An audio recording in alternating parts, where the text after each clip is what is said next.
Hey everybody, welcome back and thanks for tuning in.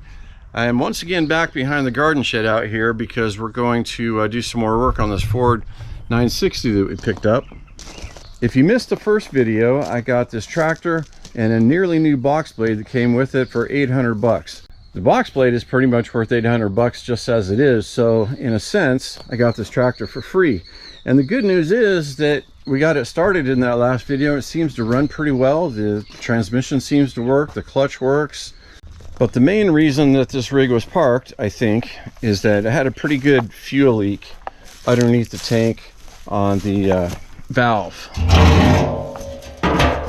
The valve was right there. I already removed it. The inside of the tank is actually really good, and so is the bottom. The overall condition of it is pretty good shape. When I removed the tank, it was pretty much just sitting up here. It wasn't really fastened to anything. It was just kind of in there, and the hood was on top of it, and it was just kind of loose. And I got to looking around, and there's a bolt missing in this bracket down there. That's part of the problem. But the biggest problem is this apparatus here. Somebody has homemade this. It's some pretty thick steel too. Bent it, bolted it to the frame. Then they booger welded this upper bracket to the main piece, and it still wasn't doing the job of holding the tank in. Now if we look over on the 56 Ford 960 over here, you can see there's supposed to be a bracket in the rear that's very similar to the bracket in the front. If we look on this one, again, this one is loose, so hopefully we just need to put a bolt in there, but it does not have that rear bracket piece. So we need to install this piece, and then there's a separate piece I'll show you that bolts to the bottom of the fuel tank and then bolts to this bracket, and that's how these tanks get mounted. But I'm not going to get ahead of myself here. I just wanted to show you that a little bit. So let's get this new fuel valve installed first. We'll go from there.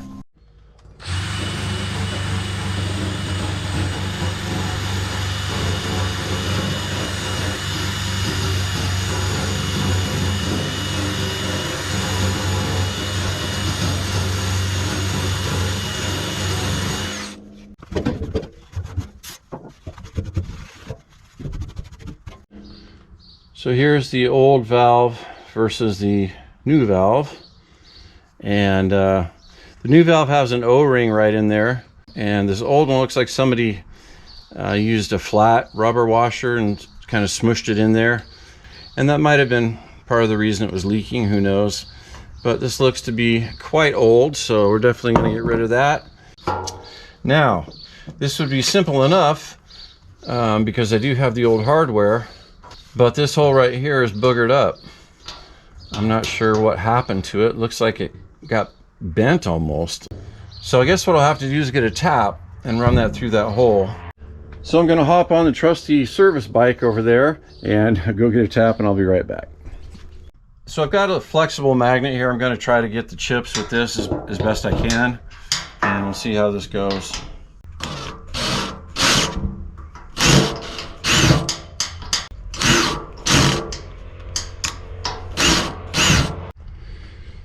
All right, I think I got it. Now I'm going to use my favorite sealant for gasoline. That's Gasoil, the original formula.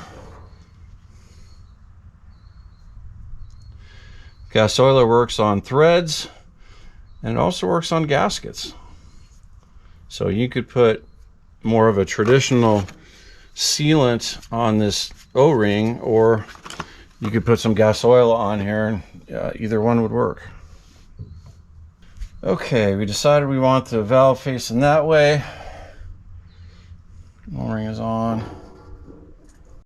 The holes for the bolts are not through holes. They don't go all the way into the tank, but I'm going to put some sealant on them anyway.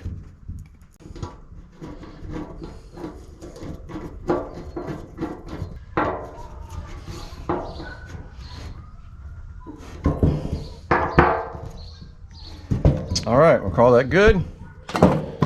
So yeah, let's let this sit for a while, and we'll go work on that bracket, and then come back after the sealant sets up a little bit, and we'll put some water in the tank and just make sure it doesn't leak.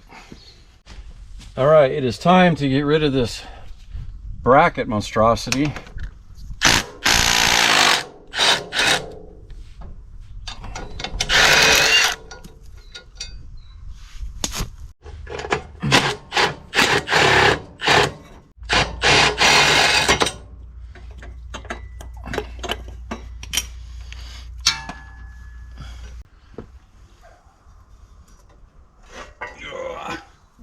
Wow, this thing's pretty heavy.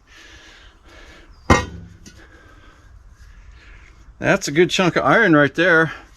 Definitely keep that for the scrap pile. So here's the bracket that I found on eBay. And you can see it is just like the one on the front. So if everything is equal in the world, this should just bolt right on there, right?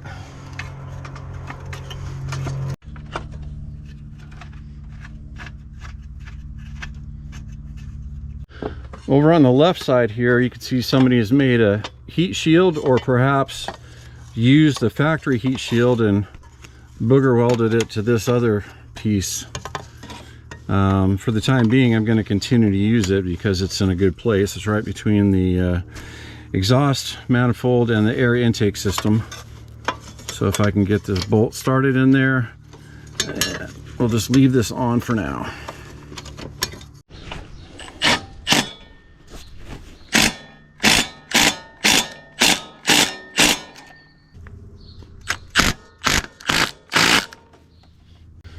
Okay, that's good. Let me show you the other bracket.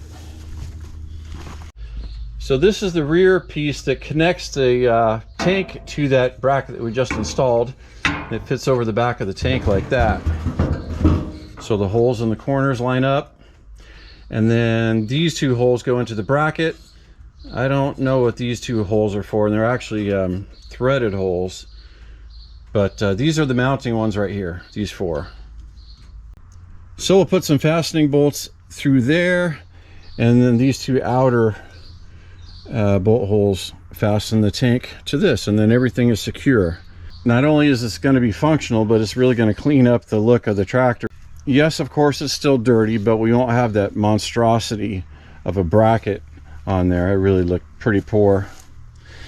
So I'm actually going to run to the hardware store. I need to get some miscellaneous nuts and bolts, and I also need to pick up a brass fitting for our new valve on the gas tank, because I want to run a hard line instead of a barb fitting with a soft line. All right, I'm back from the hardware store.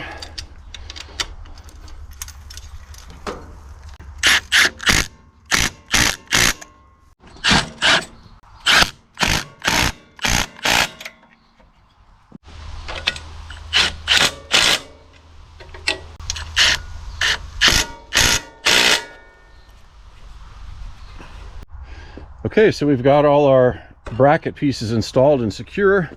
I've also got a nut and bolt here in the middle of the forward bracket, and I'm just using a little piece of muffler tape here as a cushion between the fuel tank and the bracket.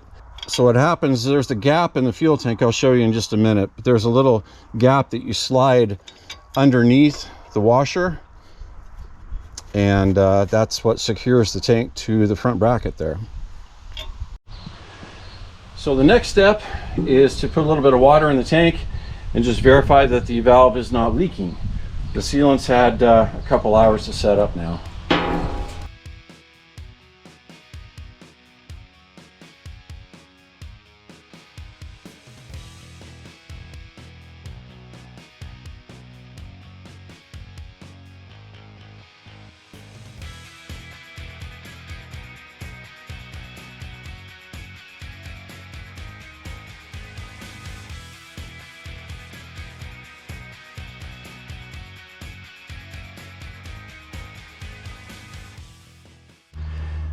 Well, good news, she is bone dry under here.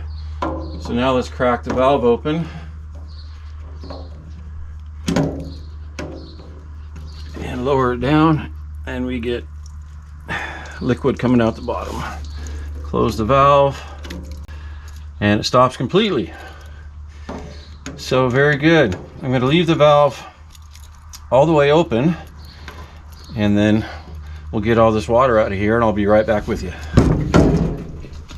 While I'm waiting on the gas tank to finish draining and air dry a little bit, we can start on this end of the fuel line.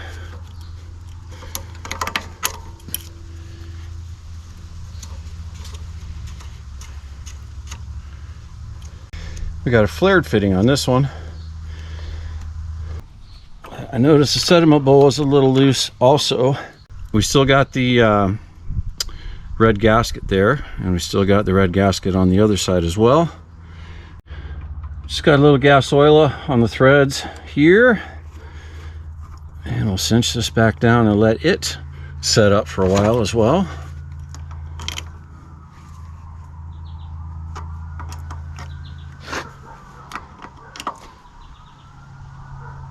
If you guys have never seen me flare lines before, I'll just show you how it works real quick. It doesn't take long. Whatever tubing you're using, you put it into this little clamp. I'm using 1/4 inch, so you match it up with a 1/4 inch hole and cinch it down. And you want to have about, about that much sticking up. Not a whole lot, but enough to make a flare out of it. And then you take your appropriate flare tool, the 1/4 inch one in this case, and you put the peg down inside the line. Then you put this clamp over the top of it, and you can see it's got a point. Well, that point on the clamp fits into that little 1/4 inch adapter thing. And you run this down with your fingers and then get your wrench. You can put this in a vise if it's easier, but I don't find it to be all that difficult just holding it like this and using a wrench. This is a double flare. This is a 2-step process. So basically the first process is what we're doing right now. We're just flattening the top of the tubing. You can see now how it's kind of squished and not quite flat with the top yet. That's step number 1. Step number 2 is to remove that adapter tool and then just put this tool on by itself. So again, the point of the silver tool goes into the top of the tubing, and now we're actually creating the flare on the end of the line.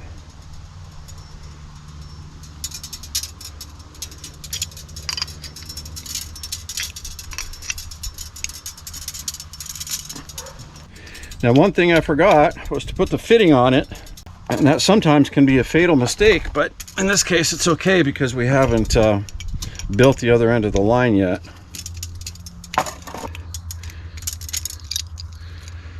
We have a pretty nice looking flare. Here's our fitting. I'm just going to slide it over the whole thing. This is a 10-foot piece of copper that I had, and it goes all the way to the end to our flared part right there, and that's going to fit right in there just like that.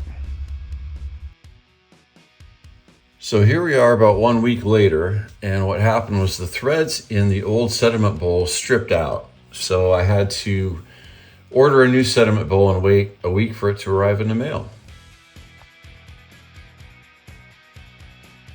And it was super windy out there when I recorded this, so I had to remove the audio, and we're just going to narrate over this a little bit.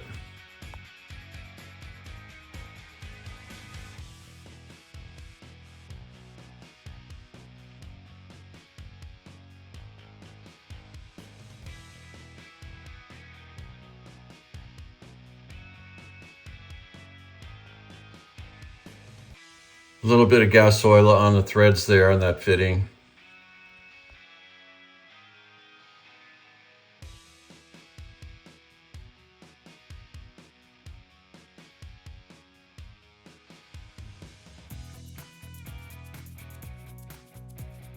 Now here you can see I've got the entire line built. I've got the other end flared with a fitting on that, ready to install on the tank. So now I'm just setting the tank in place up there, and I'm going to install the fitting into the valve on the tank before I set the tank down and fasten it to the tractor.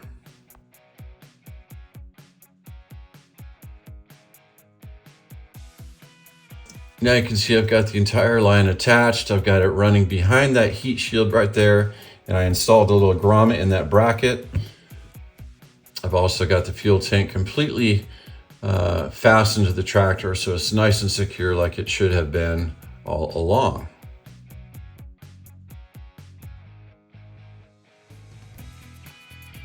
And there's another shot of that front tank mount that slides into the groove in the bottom of the fuel tank.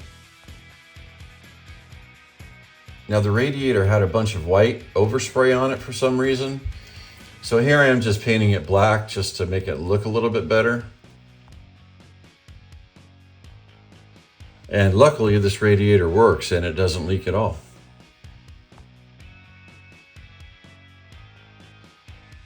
I think I added about 3 gallons of gas to the tank.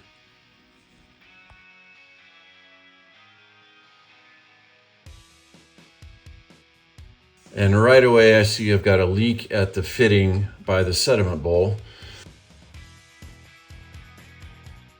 But luckily I just had to tighten that fitting down a little bit more and that leak went completely away.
Now you see that orange stuff in the bottom of the sediment bowl? That is all water with a little bit of debris from the tank.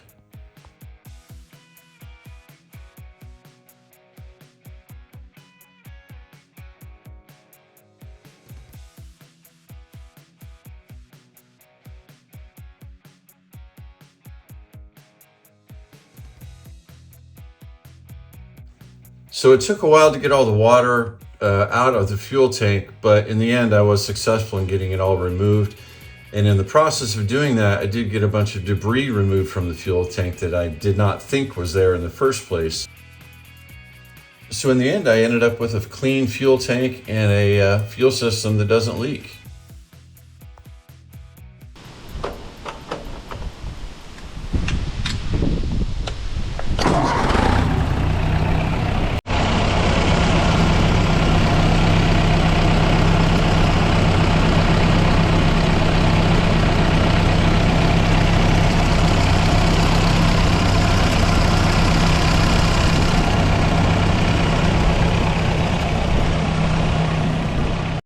So the next thing I'm going to do is replace the proof meter because nothing about it is working at all.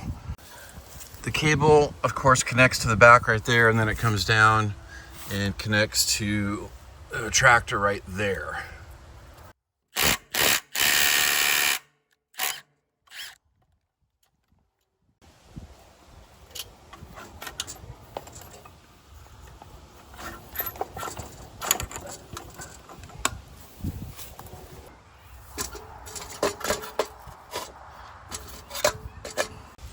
So the cable has one end that looks like that, and the other end looks like that. This is the end that connects to the back of the proof meter, and this end connects to the tractor.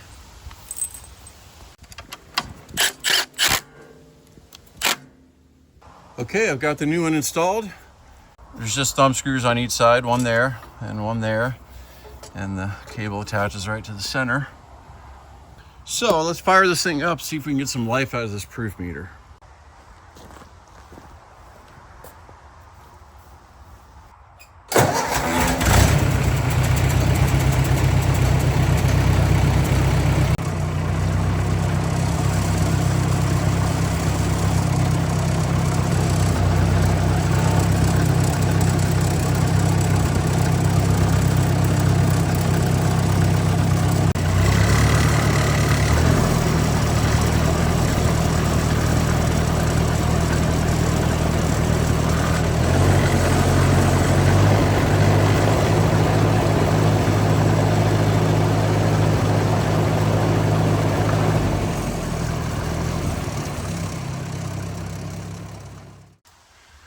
So we have a completely dry fuel system all the way to the tank. We have a valve that works. We have a tank that's mounted securely. It's actually part of the tractor now, like it should be.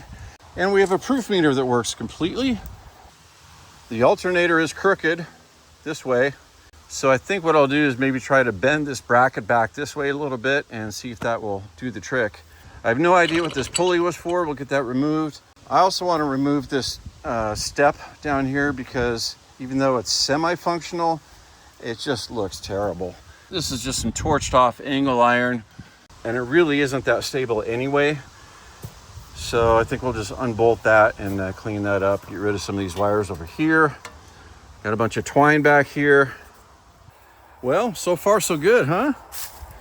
I think she is definitely worth putting some more time and money into it. Now, I don't want to put a lot of money into it because my intent with this one is to sell it.